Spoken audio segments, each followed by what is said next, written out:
ঢাকা ৮ আসন থেকে এই মুহূর্তে মতিঝিল এলাকায় নির্বাচনী প্রচারণা চালাচ্ছে 11 দলীয় ঐক্য জোটের মনোনীত প্রার্থী নাসিরউদ্দিন পাটোয়ারি। শাপলা প্রতীকে যিনি লড়ছেন, তিনি এই মতিঝিল এলাকায় যারা ব্যবসায়ী আছেন, যারা সাধারণ ভোটার রয়েছেন, বাসায় বাসায় গিয়ে তাদের সঙ্গে কথা বলছেন এবং শাপলাকলিতে ভোট চাইছেন। এছাড়াও আমরা দেখেছি আজ বিএনপির চেয়ারম্যান তারেক রহমানের এই দক্ষিণে বেশ কয়েকটি জনসভা রয়েছে এবং সেই জনসভায় যারা এই আসনগুলোর অন্যান্য বিএনপির মনোনীত প্রার্থীরা রয়েছেন তারা রয়েছেন। এবং এই যে আসলে গত মাস থেকেই এই নির্বাচনী প্রচারণা চলছে, সেই নির্বাচনী প্রচারণায় কিন্তু আমরা দেখেছি প্রার্থীরা সব দলের প্রার্থী, বিএনপি, এনসিপি এবং জামায়াত, সব দলের প্রার্থীরা যার যার আসনে তারা ভোটারদের কাছে গিয়ে গিয়ে বিভিন্ন ধরনের প্রতিশ্রুতি দিয়েছেন। আমরা একটু এখানে রয়েছি, আমরা কথা বলার চেষ্টা করব যে প্রার্থী রয়েছেন নাসিরউদ্দিন পাটোয়ারি, তার সঙ্গে কথা বলার চেষ্টা করব তিনি আসলে এই এলাকার ভোটারদের কাছে কি কি প্রতিশ্রুতি দিয়েছেন এবং তার যারা ভোটার রয়েছেন বা তার যারা প্রতিদ্বন্দ্বী প্রার্থী রয়েছেন তার কাছে আসলে জানতে চাইব যে তাদের পক্ষে আসলে কিছু বলার রয়েছে কিনা। আমরা একটু লাইভে রয়েছি, একটু জানতে চাই, বেশ অনেকদিন তো প্রচারণা করলেন, আজই শেষ দিন প্রায় বলা চলে, কারণ আগামীকাল 7:30টায় প্রচারণা শেষ হচ্ছে, তো কেমন প্রতিক্রিয়া পেলেন মানুষের?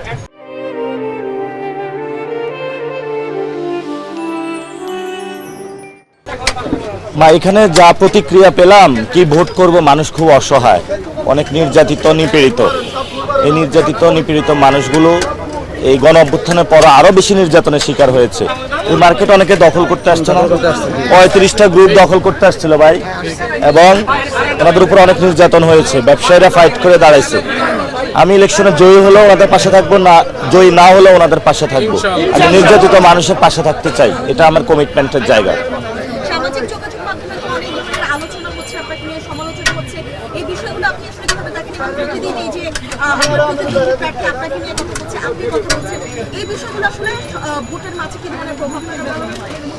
ভোটের মাঝে আমরা তো এখন কথা বলি না, আমরা মানুষের সমস্যা নিয়ে কথা বলি। আমরা 8 দফা ইশতেহার দিয়েছি, আর এই এলাকার যারা পুরো 8 আসনের সবাই ধৈর্যের পরীক্ষা দিচ্ছে আল্লাহর কাছে। একটা মানুষের কারণে সবাই ধৈর্যের পরীক্ষা দিচ্ছে। এই মানুষগুলো ধৈর্যের বাদ ভাঙবে 12 তারিখ। তারা আল্লাহর কাছে প্রার্থনা করতেছে অনেক দিন ধরে, সেই কমিশনার থেকে এই পর্যন্ত তারা সর্বোচ্চ ধৈর্যের পরীক্ষা দিয়ে যাচ্ছে এই ঢাকা 8 আসনের ভোটাররা। গতকাল আপনাকে নিয়ে একটি বিক্ষোভ মিছিল হয়েছে আপনার বিরুদ্ধে, তো সেই জায়গায় আপনি নিজে উপস্থিত ছিলেন। এটি আসলে আপনি কি ভেবে ওখানে গেলেন? এটা তো আমাদের দেশে একটা অন্যরকম দৃষ্টান্ত। এটা বাংলাদেশে কখনো হয় না, আমি শুরু করেছি। বিরোধী পক্ষ থাকবেই, তাদের কাছে যাব, তাদেরকে বুক মিলিয়ে নিব, ভালোবাসা দিব, সবাই একসাথে সমাজে বসবাস করব, এটাই বাংলাদেশ। আমরা কথা বলছিলাম এনসিপির মুখ্য সমন্বয়ক এবং ঢাকা 8 আসনের 11 দলীয় ঐক্য জোটের যে প্রার্থী নাসিরউদ্দিন পাটোয়ারি, তার সঙ্গে আসলে গতকাল আমরা দেখেছি মির্জা আব্বাস তার নির্বাচনী প্রচারণা চালিয়েছেন এবং সেখানে তিনি বলেছেন যে সেই প্রচারণায় তিনি কিন্তু বলেছেন যে তিনি আসলে সেই প্রচারণায় তিনি বলেছেন যে একটি দল আসলে নির্বাচন বানচালের চেষ্টা করছে এবং তার বাইরে গিয়েও তারা বলেছেন যে এই যে যারা এনসিপি এবং জামাত সমর্থিত রয়েছেন তাদের সরকারি বর্তমানে ক্ষমতায় রয়েছে এবং তারা ইলেকশন ইঞ্জিনিয়ারিং করে এই নির্বাচনটির ফলাফল ভিন্ন দিকে মোড়ানোর চেষ্টা করছে। তবে এই সব অভিযোগকে কিন্তু আবার অস্বীকার করেছে এই প্রধান যে আরেকজন প্রার্থী রয়েছেন নাসিরউদ্দিন পাটোয়ারি তিনি। তবে যারা এলাকার ভোটার রয়েছেন তারা কিন্তু আসলে বলছেন যে এলাকায় আসলে তারা এমনই কাউকে চায় যিনি আসলে সংসদে গিয়ে এলাকার মানুষ যারা রয়েছেন তাদের পক্ষে কথা বলবেন এবং এই এলাকার যে উন্নয়ন, সেই উন্নয়নগুলো আসলে তারা যে যেন উন্নয়নগুলো হয় তার কিন্তু সেই চেষ্টাগুলোই তারা করবেন, এমন কাউকে তারা আসলে সংসদে দেখতে চান। এবং এই এলাকায় আসলে যে মতিঝিল আইডিয়াল স্কুল কিংবা ভিকারুন্নিসা স্কুল রয়েছে, এই স্কুলগুলোতে আমরা যে ধরনের ভর্তি বাণিজ্যের কথা শুনি কিংবা জলাবদ্ধতা সৃষ্টি হয় অল্প বৃষ্টি হলেই বেশ কিছু কয়েকটি এলাকায়, সেই ধরনের সমস্যাগুলো নিরসন করার কথা কিন্তু দুই পক্ষ থেকে, অর্থাৎ বিএনপির পক্ষ থেকে এবং এনসিপির পক্ষ থেকে, দুই পক্ষ থেকেই বলা হয়েছে। তবে বিশেষভাবে এই নাসিরউদ্দিন পাটোয়ারি তিনি কিন্তু বলেছেন যে ঢাকা 8-এর যেই প্রার্থী হবে তিনি আসলে এই ঢাকা 8-এর জনগণেরই এমপি হবে এবং তার জন্য তিনি একটি আলাদা করে ওয়েবসাইট চালু রাখবেন। কেউ যদি তার কাছে কোনো প্রশ্ন করে, তার কাছে কিছু জানতে চায়, তার কাছে কোনো সমাধান চায়, তাহলে সেই ওয়েবসাইটে আস্ক নাসিরউদ্দিন পাটোয়ারি এমন নামে একটি ওয়েবসাইট করবে, সেই ওয়েবসাইটে তার কাছে চাইলেই প্রশ্ন করতে পারবে।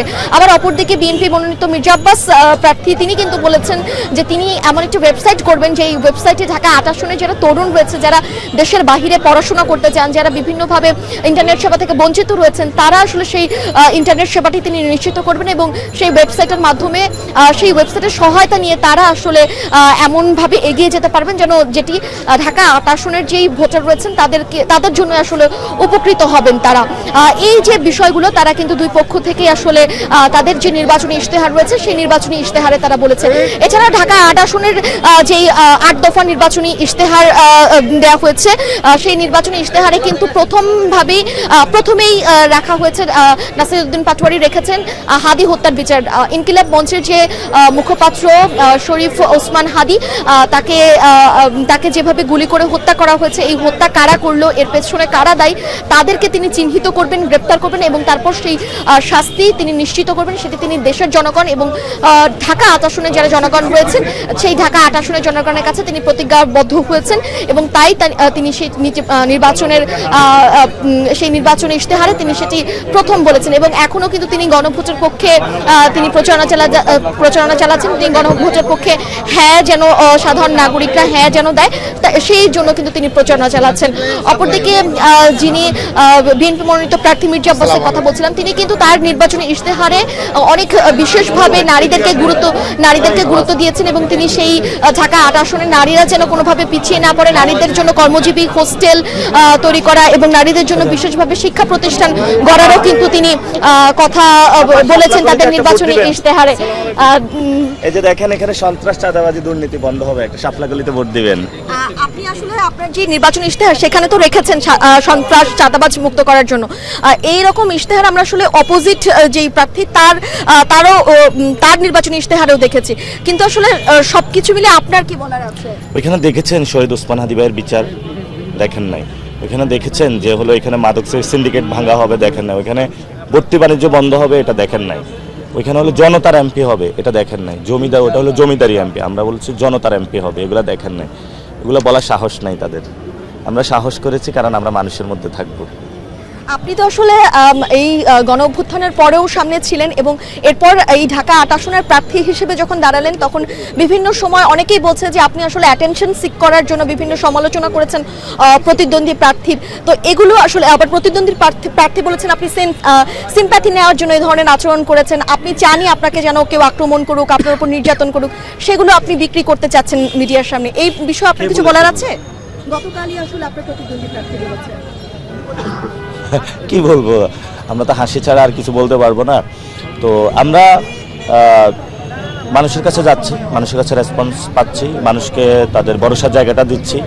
অনেকে অনেক কথা বলবে, আমরা সেগুলো নিচ্ছি না, কারণ অপ্রাসঙ্গিক বিষয় হলে সমালোচ করা আমাদের উচিত না।